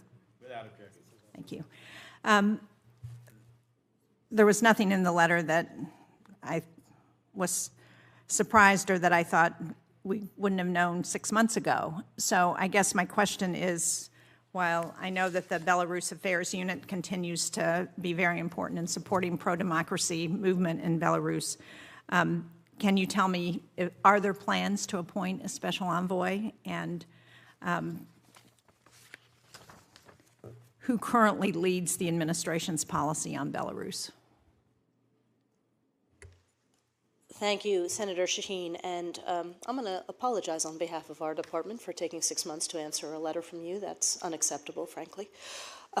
We are looking for an appropriate candidate, a career candidate for this job. It's a complex job, as you know, because you have to work in Vilnius at this moment, given the status.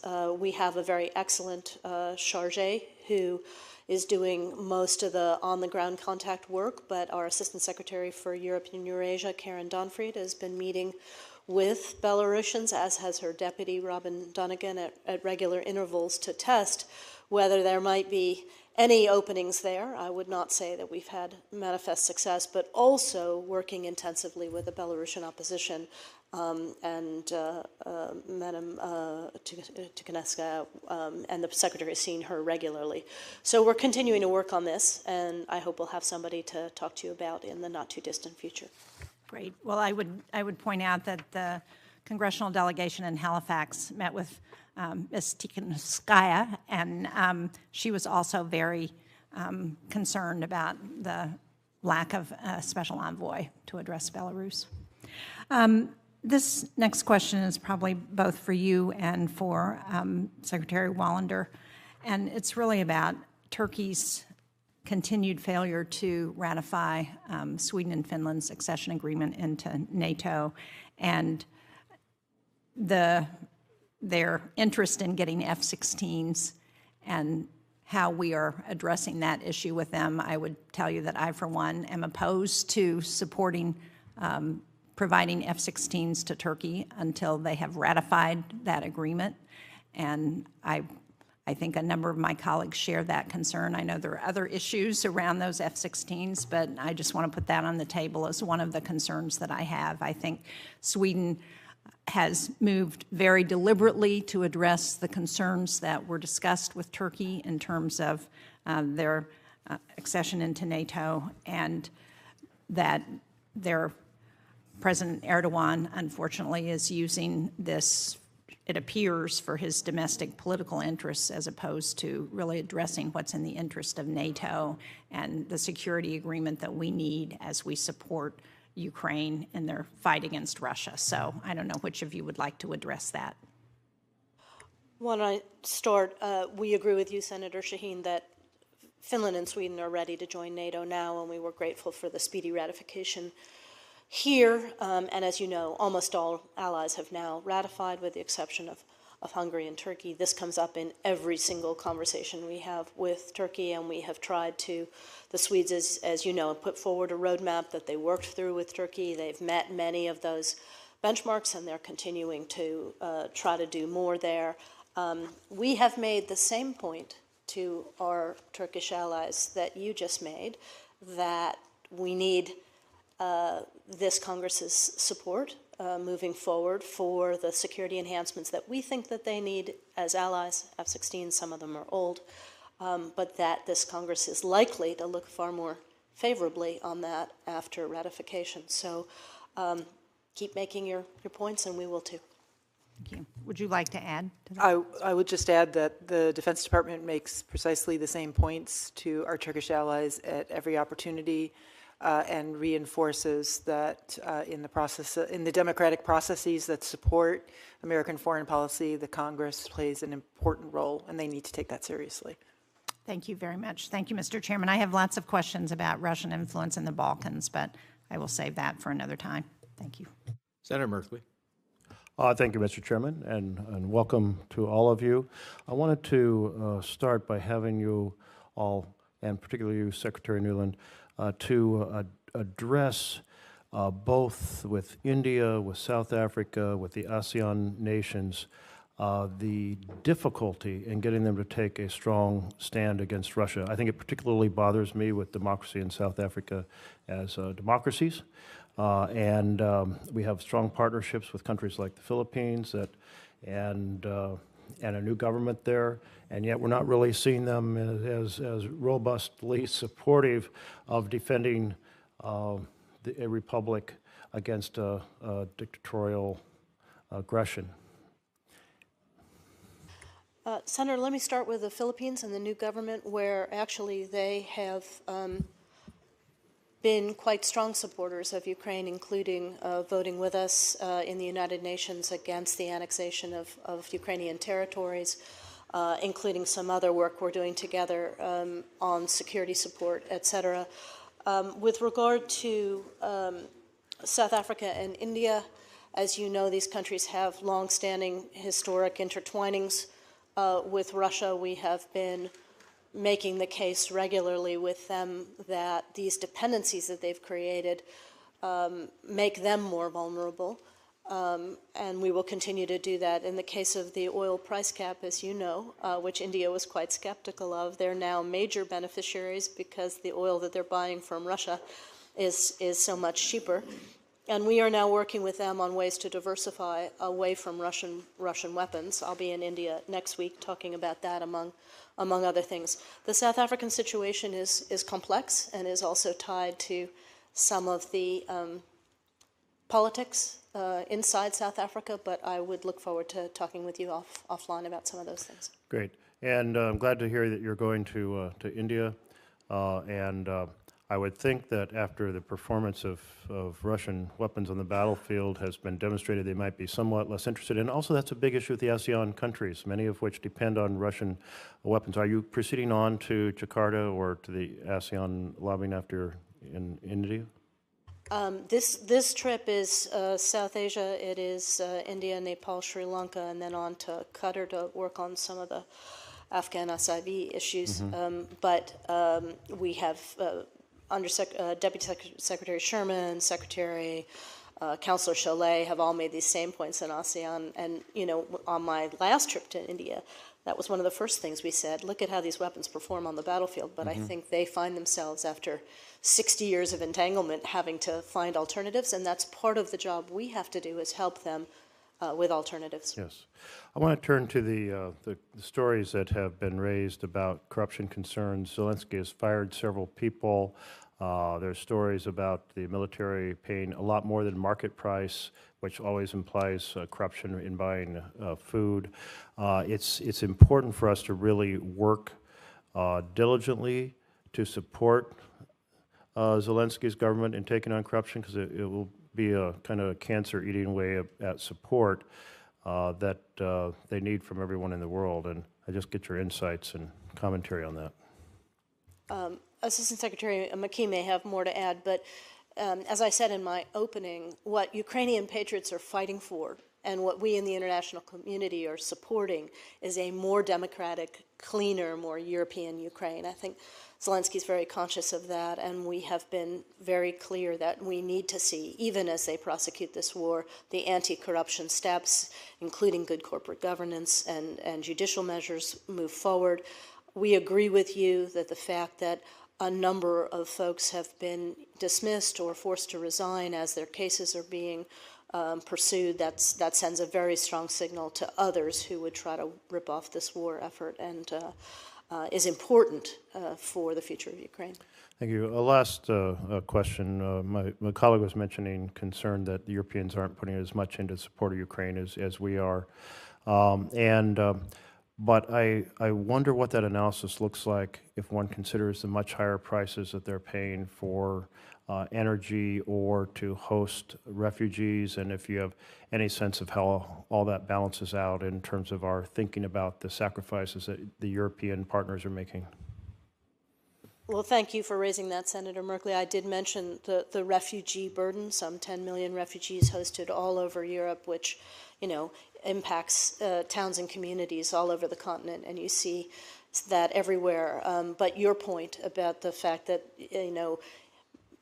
most of my European friends report a 300% increase in their energy bills over the winter, and if you just think about the sticker shock that would create if it were happening here, you're absolutely right.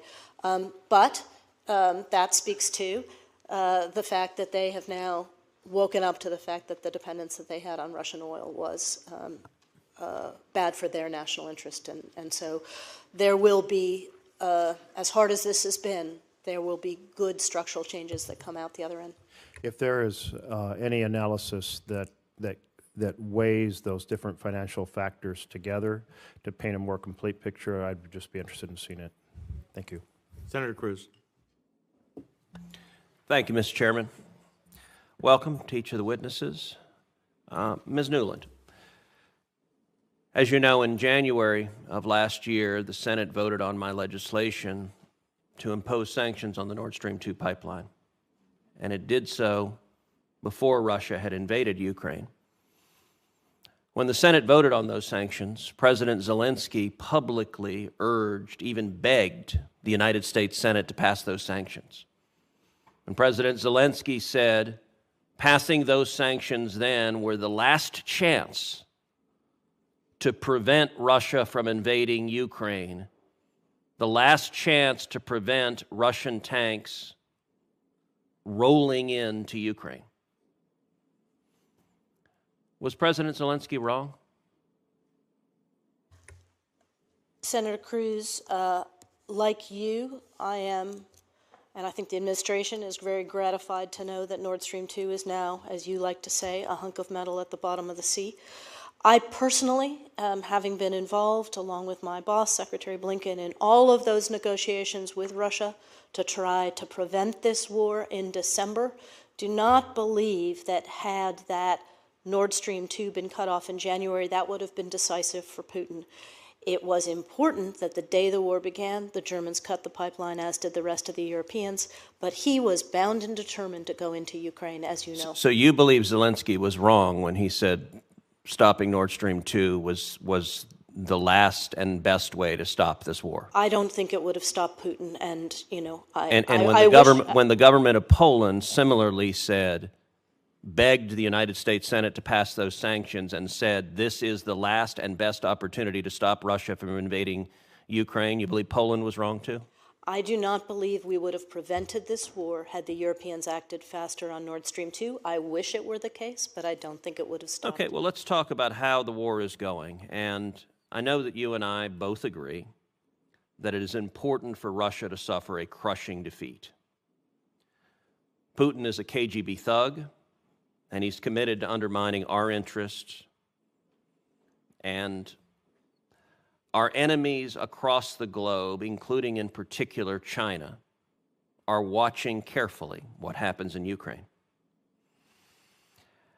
The Iranian regime is watching as well, and Iran is committed to doing everything they can to ensure Putin's victory. They're supplying Putin with resources, especially drones, which are devastating Ukrainian civilians and military assets. Meanwhile, the Biden administration, which waived the sanctions on Nord Stream 2, the last and best hope of preventing the war, right now today continues to be obsessed with a new nuclear deal with Iran. Iranian officials say talks remain ongoing while administration officials say they remain committed to diplomacy, but not right now. I'm deeply concerned that this administration, even in the middle of a war, is subordinating the need to counter the Russian-Iranian alliance to its own partisan political preferences. For example, this administration has dropped the general UN arms embargo against Iran. This administration has made Russia our intermediary in nuclear talks with Iran. This administration has issued sanctions waivers, allowing the Ayatollah to become Putin's nuclear client. This administration has withheld weapons for Ukraine to target Iranian operatives in Crimea, helping Russia launch drones. And this administration has avoided using relevant sanctions authority against Iranian banks, facilitating the transfer of drones to Iran. As a result, Iran has been able to dramatically boost Putin's war in Ukraine. Meanwhile, America and the American taxpayer are shouldering the burden of assisting Ukraine, while the Biden administration is greasing both sides of this war. Let's talk about Iran's supply of drones to Russia. The Biden administration made an immediate decision to go to the United Nations and drop the general UN arms embargo on Iran because they say it was required by the original JCPOA nuclear deal. Biden officials say part of the embargo dealing with drones is still in place, but even that measure will expire this fall pursuant to the JCPPA. I believe the Biden administration should immediately go to the UN, invoke our snapback authority, and keep the embargo in place. Do you agree? Or do you believe we should allow the UN arms embargo on Iran to expire and allow Iranian drones to continue to go to Russia and be used against the people of Ukraine? Time of the senator has expired, but please answer his question. Thank you.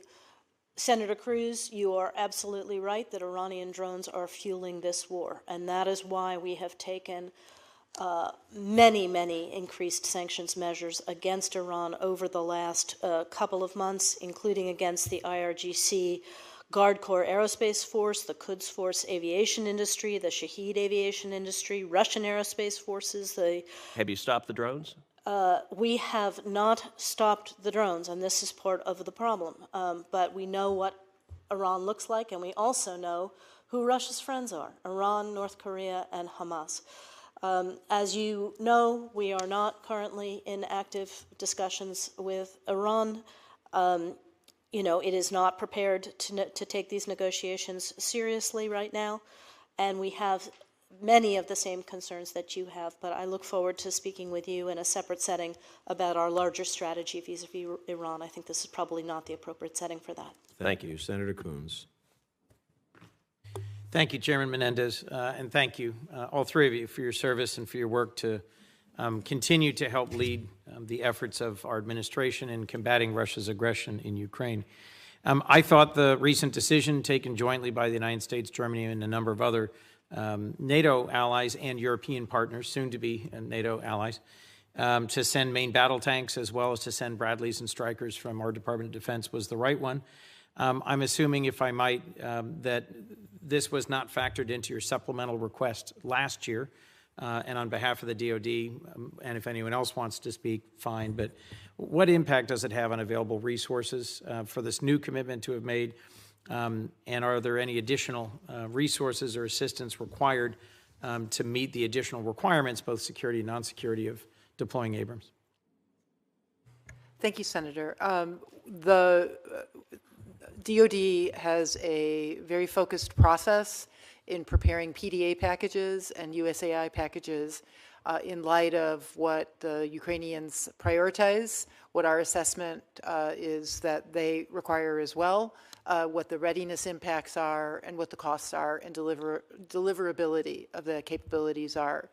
So while you are correct that the specific capabilities of the last couple of weeks were not previewed necessarily in the original supplemental, the scope of the supplemental, for which we are grateful, does accommodate this planning and ongoing planning. That does not preclude that we may need to come back to request additional funding, but for now, we are in a very good place for that deliberate planning and constant provision of capability to Ukraine. I think it's a positive step forward that complements the Bradleys and Strykers that were already announced. I do think it's important for us to ensure that the assistance made possible by the $45 billion supplemental appropriations at the end of last year is used as intended, that any misuse is identified and addressed. I've raised these issues directly with President Zelensky last week, with the Deputy Prime Minister, the Mayor of Kyiv, with a number of legislators from Ukraine, also with our team in Kyiv when I visited in November. We provided significant additional resources through the state and foreign operations appropriations provisions for both USAID and state OIGs.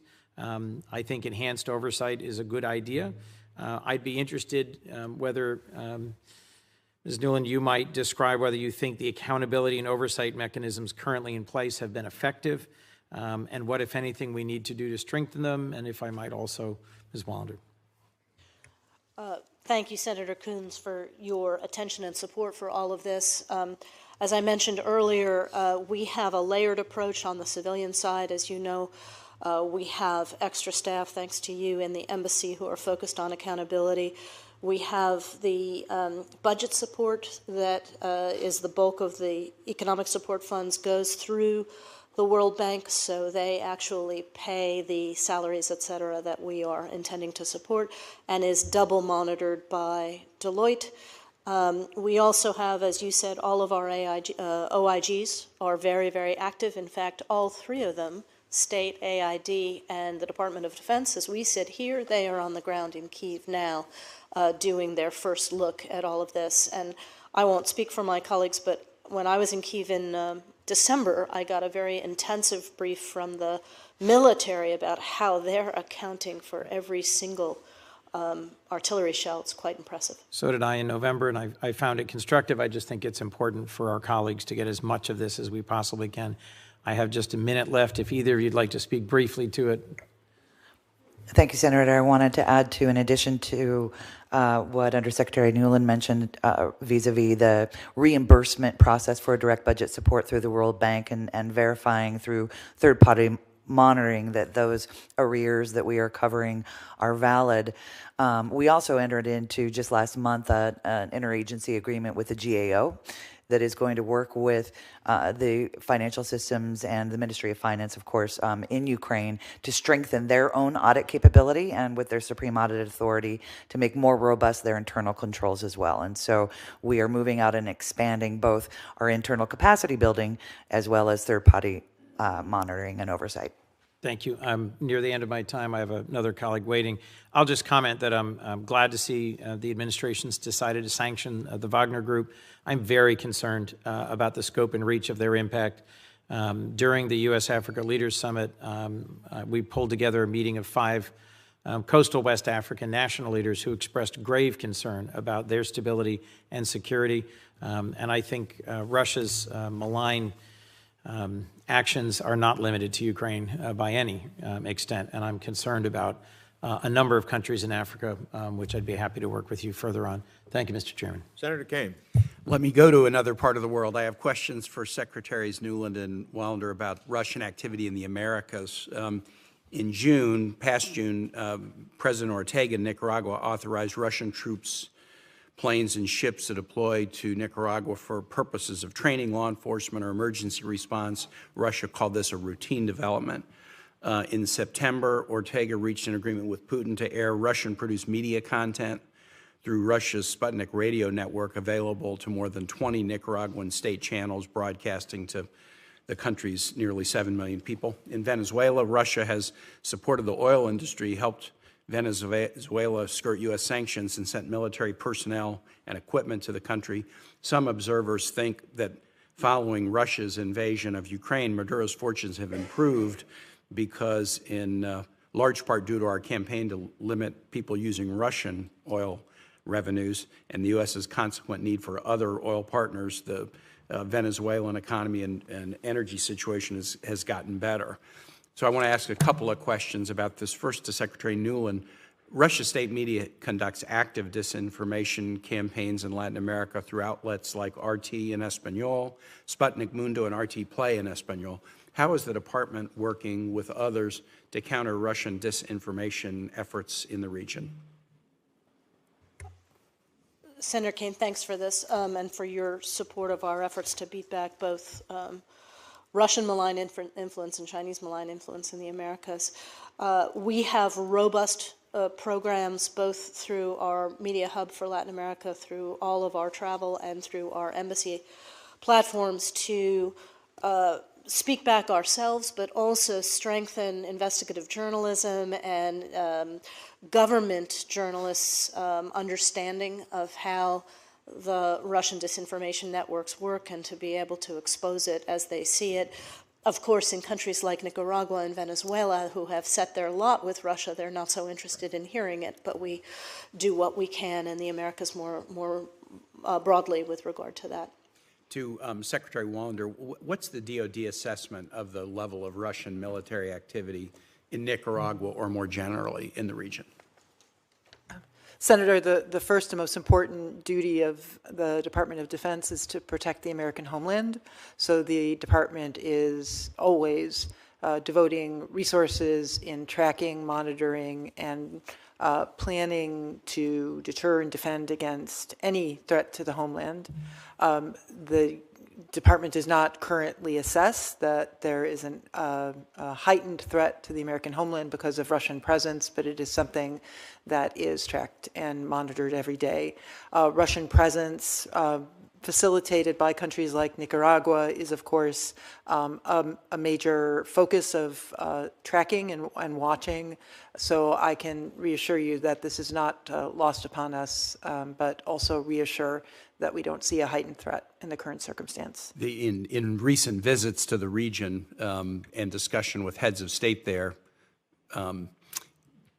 the Chinese presence is very dominant economically and more military activity. And the Russian presence is not at the same level. And I think a number of folks there see it as more kind of opportunistic or to kind of annoy us.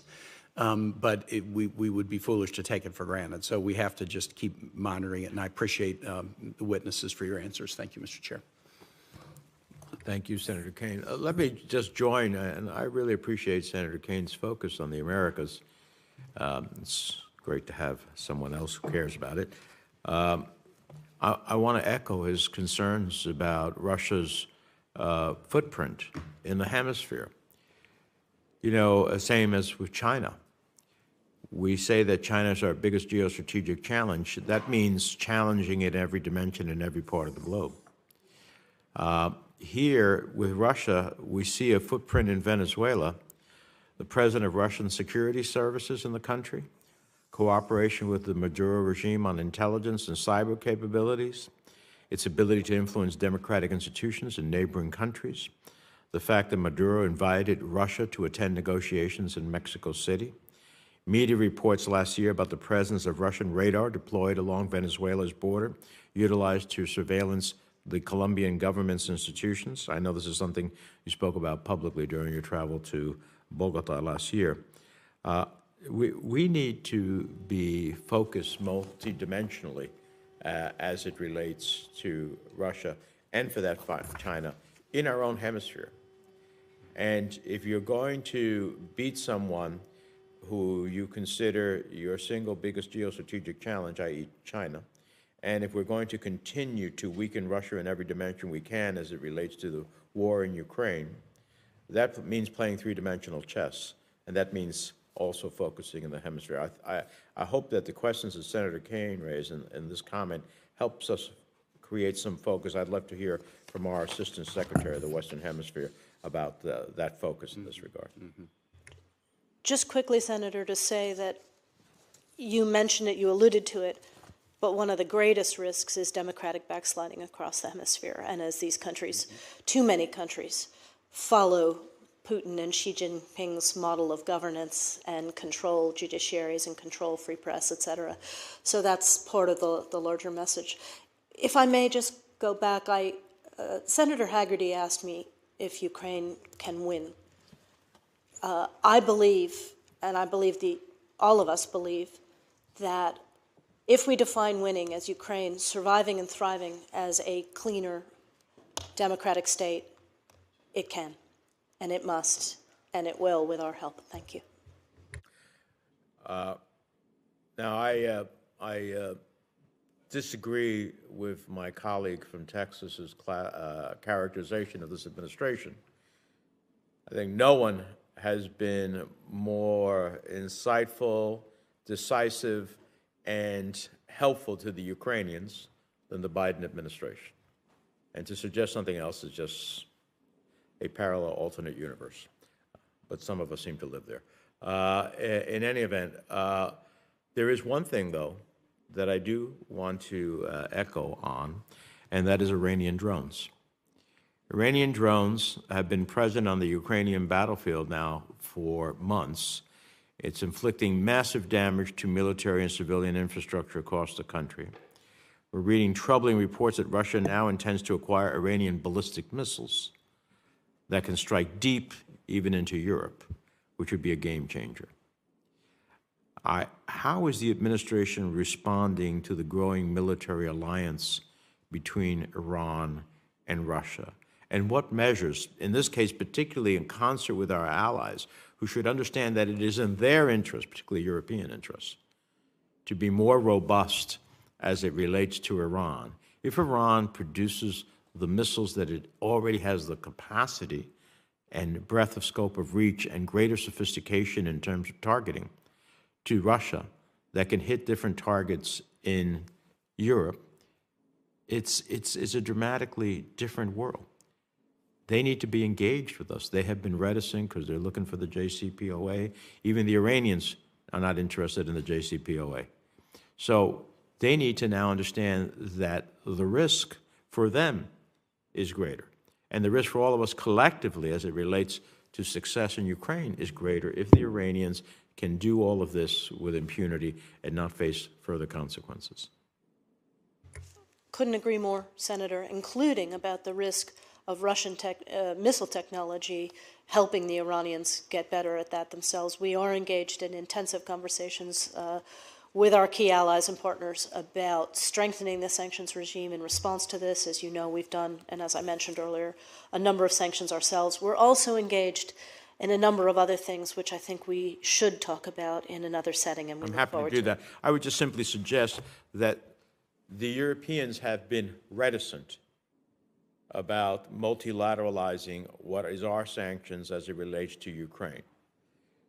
The door is closed, from my perspective, on the JCPOA because Iran itself has not sought to accept what I thought was a bad deal, but nonetheless, even that bad deal, they're not willing to accept it. So at the end of the day, now they're helping Russia. We're pouring enormous amounts of resources, as are the Europeans, to help Ukraine win this battle for itself and for the greater existential threat. It seems to me now the Europeans should think differently about joining us in sanctions on Iran so that they understand, that the Iranians understand there are consequences to their actions, because right now they don't.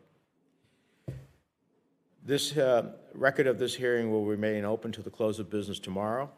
We thank all of you for your appearance and for your insights, and this hearing is adjourned.